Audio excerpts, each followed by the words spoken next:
Sweet 16 wins in a row for the St. Louis Cardinals, and it's the offense that has been the difference in just about every single 16. Breaking down what has led the Cardinals to these 16 wins in a row, recapping the Cubs series, including a couple of key plays, and just breaking it all down of what went over this weekend on today's Locked On Cardinals.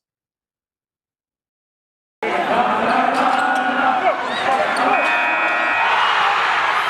are Locked On Cardinals, your daily St. Louis Cardinals podcast, part of the Locked On Podcast Network, your team every day.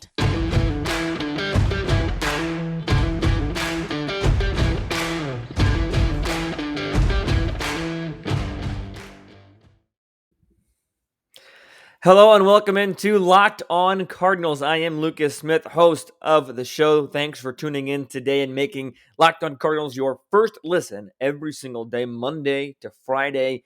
Happy Monday, everybody. September the 27th, and the Cardinals are on a little bit of a roll, some experts might say, as they have won 16, a franchise record dating back to 1892, 16 games in a row. They have not lost since September the 10th of 2021. If you can even remember back that far, that was the Friday series against the New York Mets, the first game of that series. This has been, at the bare minimum, fun to watch. I know that that's a very basic word to use in this instance, but this Cardinal team has had so many moments this season of just not being fun to watch. Plain and simple. Sluggish, boring, really bad at times. As Adam Wainwright put it, some wretched baseball has been played by this Cardinal team, but the Cardinal team has obviously turned it around and have their magic number down to 1. And the Reds, if they lose today, could be eliminated from playoff contention as they have a makeup series with the Pirates today.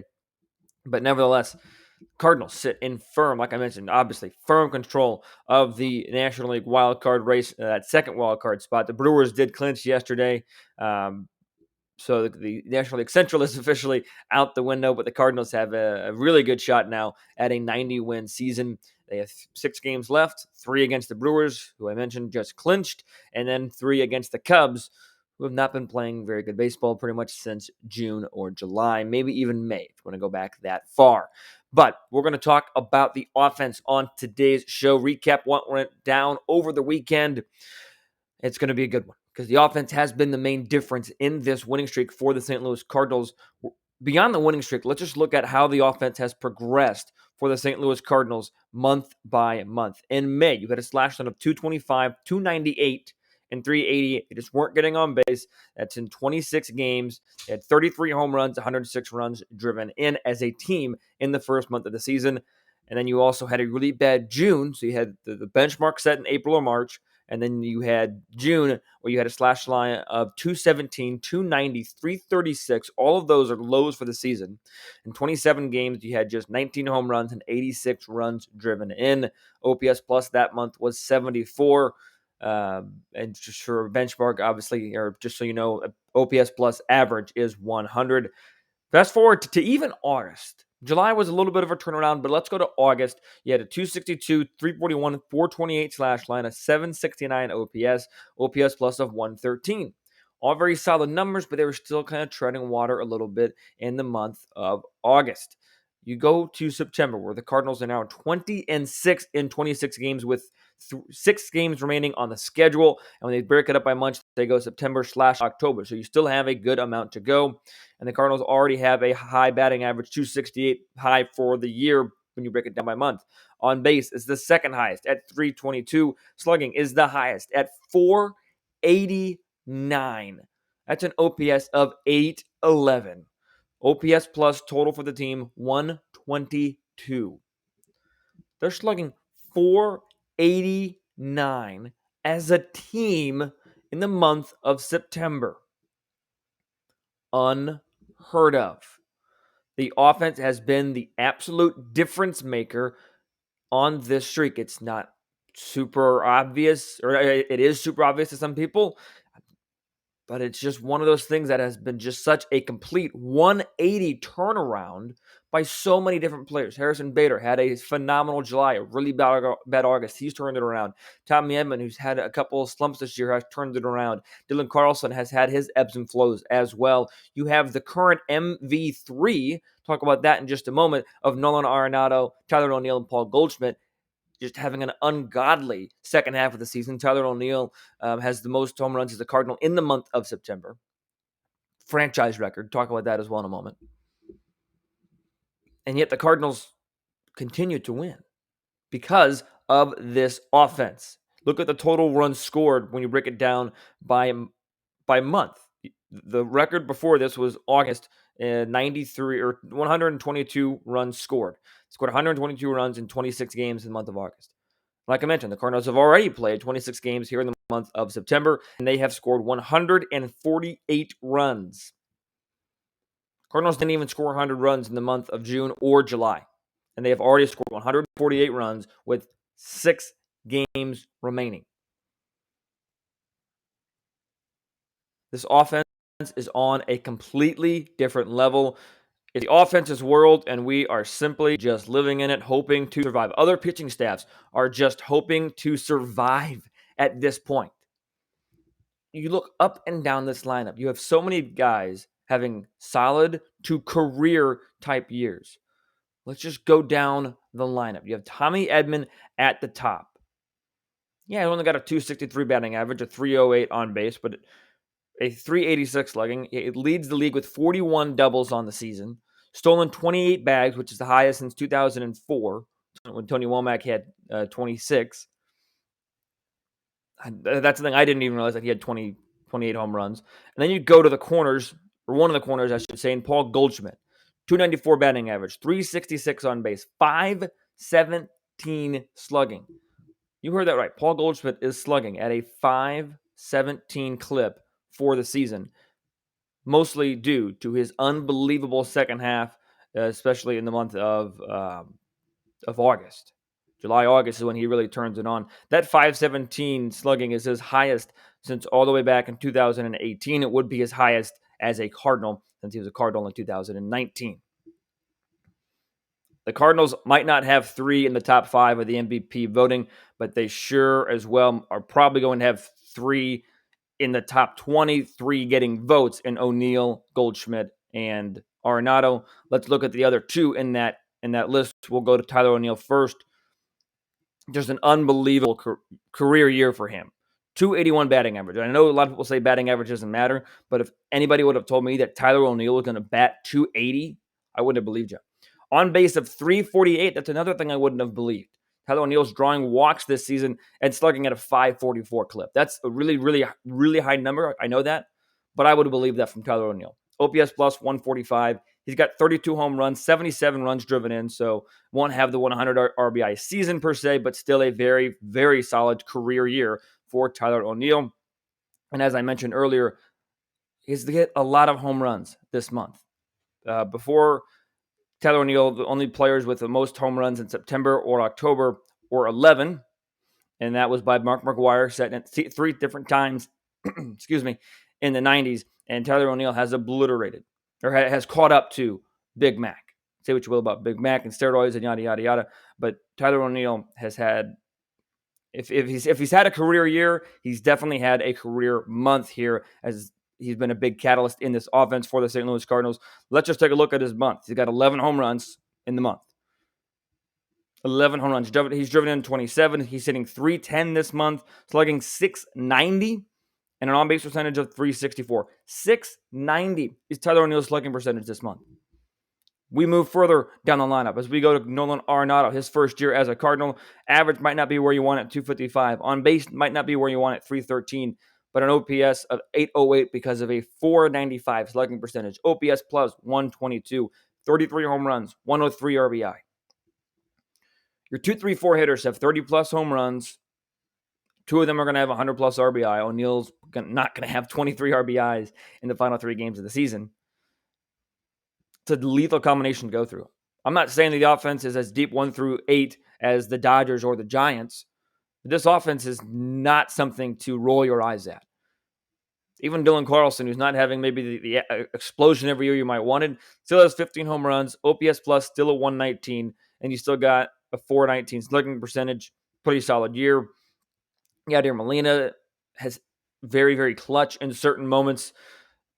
Edmundo Sosa is having a very, very nice year in his replacement of Paul DeJong, and Harrison Bader is just having Harrison Bader and Tyler O'Neill. When I mentioned that the career years somebody's having, Harrison Bader is one of those two. O'Neill and Bader are the two people that, in my opinion, are having career years. Because again, tell me what you will about batting average. If you would have told me Harrison Bader was going to bat 270, I don't think I would have believed you.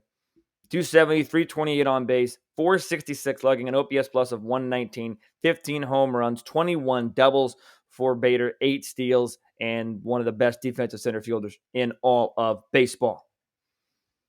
This offense has been on an unreal rate in this winning streak and overall just in the month of September. Cardinals have now scored 685 runs on the season, and as I mentioned earlier, 148 of those have come in the month of September. Pretty sweet winning streak to be at 16. They're going to go for 17 tomorrow. I'll break down that series on tomorrow's show. This offense is one to be tampered with right now. Hopefully they can keep it up going into October, which, unless something drastic happens, is where this team is headed come the conclusion of the regular season. And again, the Reds can be eliminated with a loss today to the Pittsburgh Pirates, and the Cardinals' magic number sits at 1, because the only other team in the race right now is the Phillies, as they're probably vying for an NL East crown more so than a wild card spot. But the Cardinals had, in the famous words of Dan McLaughlin, had another Wrigley Field massacre over the weekend, a 4-game sweep of the Cubs in Chicago. And this one was sweet because of the Sweet 16 that it caused the Cardinals to win in a row. We've got a wacky play to break down. We're going to start with that coming out of the break. We're going to start with Sunday's game and the wacky play that was in just a moment. But first, I want to tell you guys how to solve a problem that I'm sure most of you have. And that is that you have one device to catch a game live, one that lets you stream your favorite shows, you got sports highlights on your phone, and your neighbor's best friends log in for the really good stuff. I want to tell you about a simple way to get all the entertainment you love into one simple place without all the hassle and get your TV together. It's called DirectTV Stream. It brings your live TV and on-demand favorites together like never before, so you can watch your favorite sports, shows, and movies all in one place. That means no more juggling remotes or no need to buy another device ever again, and there's no annual contract. Get rid of all the clutter and confusion and get your TV together with DirectTV Stream. You can learn more at DirectTV.com. That is DirectTV.com. Compatible device required. Content does vary by package. And Cardinals fans, with this incredible app everyone who buys gas needs to know about, it's called GetUpside. My listeners are making up to 25 cents for every gallon of gas every time they fill up. Just download the free GetUpside app in the App Store or Google Play right now.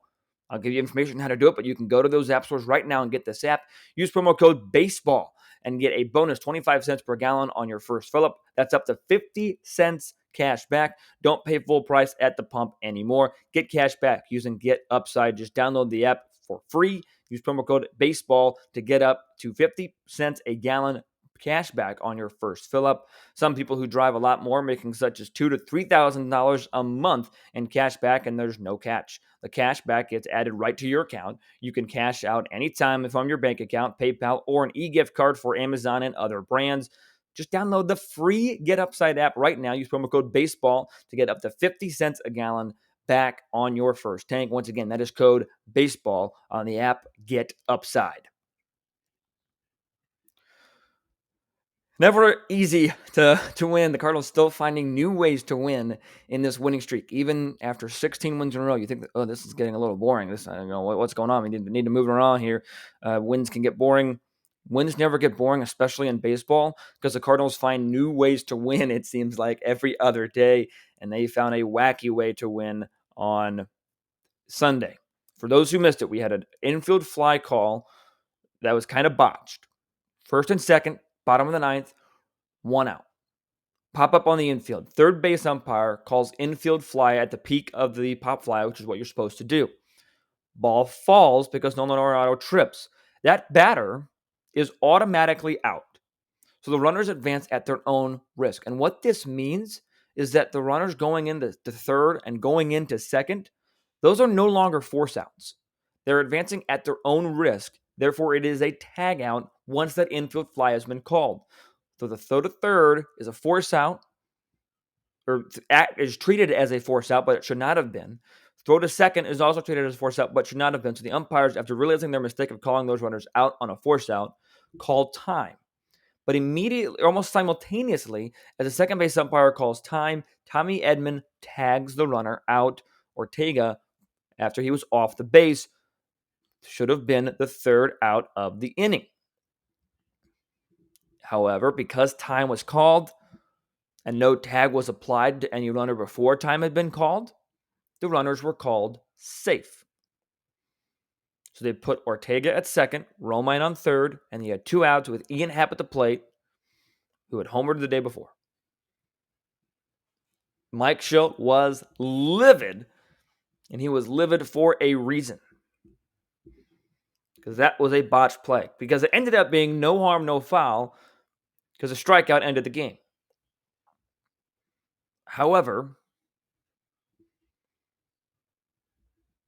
if that ends up being a hit and those runs come around to score, we have a completely different thing to talk about today.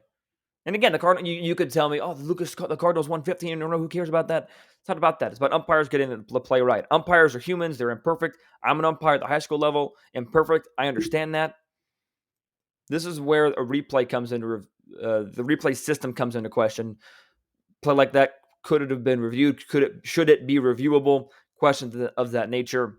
A weird, bizarre play to end the game on Sunday, or that should have ended the game on Sundays, I guess what I should say.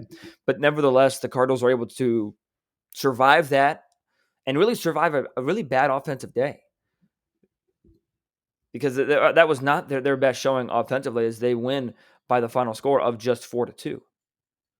But again, with that tying run was on second base when it should have been game over before that runner even got there. Mistakes are made. In this case, thankfully, all is well that ends well for the Cardinals. But like I mentioned, it was really a rough day offensively. I talk all about this great offense, but Keegan Thompson, 3 innings in an opener role yesterday for the Cubs. Career high 7 strikeouts. Edward Alzolay struck out 3 in his 3 2/3 of an inning. Cardinals struck out 11 times yesterday. But then once F. Ross, Wick, and Hoover came in, then it was the Cardinal offense came back alive, it seemed like, because they scored 3 runs in the final 2 innings. Because that's another thing about this offense that has been so impressive during this winning streak. They're not just scoring in an inning or 2. They're scoring in multiple innings. They're scoring throughout the entirety of the game. And that makes an offense hard to stop, because earlier in the season, it felt like the Cardinals might jump out to a 1, 2, 3, 4 run lead in the first inning or 2 and then just be done. Where now the Cardinals are jumping out to a couple run lead in the first inning, 2 innings, and then adding on in the 5th, 6th, 7th, 8th, or 9th. And that's not exactly what the Cardinals did on Sunday, but the idea was still there, where they scored early. They had a 1-run lead in the 3rd thanks to a Goldschmidt bomb. And then they scored late. Harrison Bader had a big-time home run. That was also an absolute bomb for his 15th of the year. And the Cardinals scored 2 runs in the 9th without having a ball leave the infield. When things are going good, things are going good. Here's what happened in the top half of the 9th that the Cardinals are on offense. Andrew Kisner drew a leadoff walk. Lars Nootbaar had a bunt single. Bunt paid off in that situation. Tommy Edman, sacrifice bunt. He's out at first base. Intentional walk, Paul Goldschmidt, right move, because then you set up a double play ball. Tyler O'Neill would be tough to double up, and he ended up grounding out right back to the pitcher. Ball didn't leave the infield. It was knocked down, but Lars Nootbaar was still able to come around and score. Then you intentionally walk Nolan Arenado. You had Cabrera spot up because of a double switch. So Rondon is a pinch hitter. He strikes out. But in between that, I missed it. Excuse me. You had a wild pitch that scored Andrew Kisner after Goldschmidt had been intentionally walked. My apologies there. But that's what happened in the 9th inning. Ball never left the infield, and the Cardinals got 2 runs. When it's going good, it's going good. 2 runs, ball doesn't leave the infield. Cardinals win 4-2. That was Sunday. Sunday was a rare time during this winning streak, and there haven't been too many where this offense just didn't hit. There's a game in that Milwaukee series where it happened.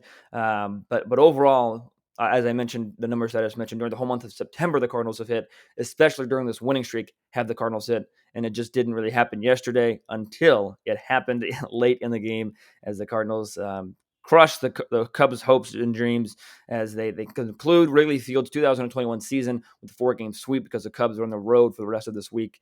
And the Cardinals finish up their road portion of the schedule. Yeah, with a 4-game sweep. Before I take my next break, I'll talk about one more game, and that was Saturday's game. I'll go backwards in time a little bit. Saturday's game was a perfect example of the Cardinals getting out to a lead, scratching and clawing their way back because they got a 1 run in the second, and then the Cubs scored 2 runs in the third and fourth innings. Cardinals got 1 at the top of the fourth, but the Cardinals are now down 4-2. And you're thinking, oh no, winning streak over, right? But the offense comes back with 3 runs in the seventh inning, thanks to a Harrison Bader single, a Lars Nootbaar single, and a Paul DeJong sacrifice fly. But that's not what I want to talk about from this game. Offense did well, 9 hits, 8 runs, scored late, because then in the ninth inning, you had strikeout, wild pitch, Harrison Bader scores, and a 2-run shot by Paul DeJong. Not what I want to talk about. What I want to talk about was this wacky, bizarre double play that happened on part of the Cubs. Here's how it goes down in MLB in the game score. Rafael Tega hit into a fielder's choice double play. First baseman, Paul Goldschmidt, to Yadier Molina, to Nolan Arenado, to Tommy Edman, to Yadier Molina, to Harrison Bader, to Paul DeJong. Bodie's out at third, Thompson's out at second. That is the definition of bad base running. However, to another point, that is also the definition of the best defense in baseball doing best defense in baseball things. It's exactly what happened. This defense is the best defense in baseball. You've got gold gloves galore around the infield. You've got an exciting outfield that most likely will have an extra gold glove by the conclusion of this season. Not many defenses are able to make that play. Was it bad base running by the Chicago Cubs? Absolutely. I mean, anytime you have a 3-2-5-4-2-8-6 double play, it's not going to be too many times where the base running didn't mess up somehow, some way. The Cubs did. You had the contact play with runner breaking off contact from third base. It still seems as though you could have used common sense on a one-hopper to the first baseman who was already playing in. But Goldschmidt made the right play going home. The Cardinals executed the rundowns very well, and they got 2 outs. Inning over. T.J. McFarland was pumped up after that double play, and he has been a master at inducing double plays this season and getting out of jams. But that was the moment, for me, that was the moment of the game on Saturday. I remember watching it with my family, and we were all just in disbelief. Like, what just happened? And my brother said, well, that's how they're going to get on the highlight reel. Going to make bad base running. Got to get on the highlight reel somehow. And the Cubs did that with some poor base running on Monday. Today's Monday, on Saturday.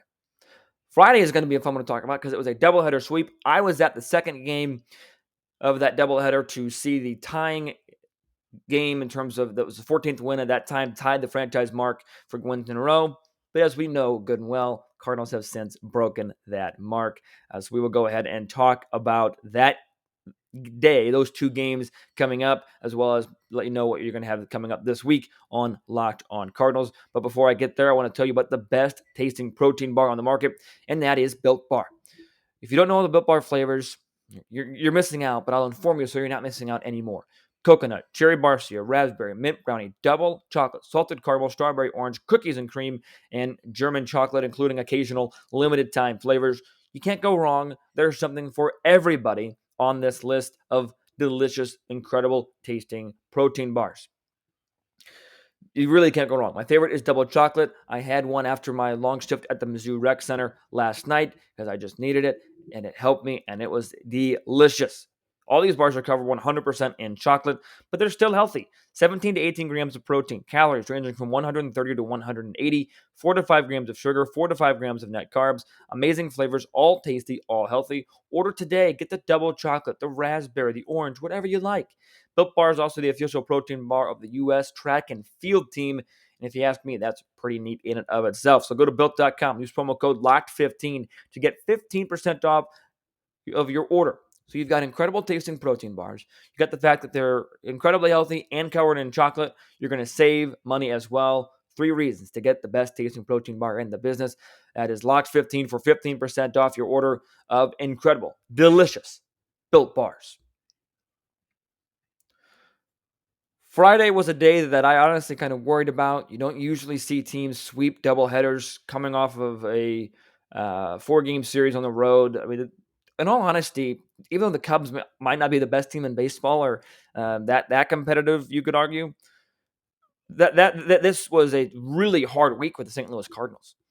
You had 4 on the road against the division-leading Brewers, and then a doubleheader on Friday for a 4-game series on the road against the Chicago Cubs. Say what you will about the Cubs, any team on the road is not going to be an easy feat. Every team is harder when you're playing them at home. That's just the nature of sports, right? You're not in your own home. You're not in your own space. You're away. Maybe the home crowd is really rowdy. Maybe they've got some momentum. Whatever it might be, it's never easy. Cardinals, that's something that should be talked about as well, because of the 16 games on this winning streak, you had 3 on the road against the Mets, 4 on the road against the Brewers, and 4 on the road against the Cubs. That's not an easy schedule to go through. 16 wins is never easy, even if you're playing them all at home. But for the fact that they did this on the road was even more impressive, and Friday was extremely impressive as well. Friday during the day, they scored 8 runs, scoring on a Paul Goldschmidt home run. Who else? A Jose Rondon pinch hit 2 home run. Tyler O'Neill decided to leave the stadium. Tommy Edman had a base hit, as well as Paul Goldschmidt to provide insurance runs. Cubs made it interesting in the bottom half of the 6th, scoring 5 runs, which was kind of a bummer, as Alex Reyes gets tagged for 4 earned runs total. TJ McFarland gets tagged for 1 run, but Giovanni Gallegos with a nice, quiet 2 strikeout ninth, no hits allowed by him.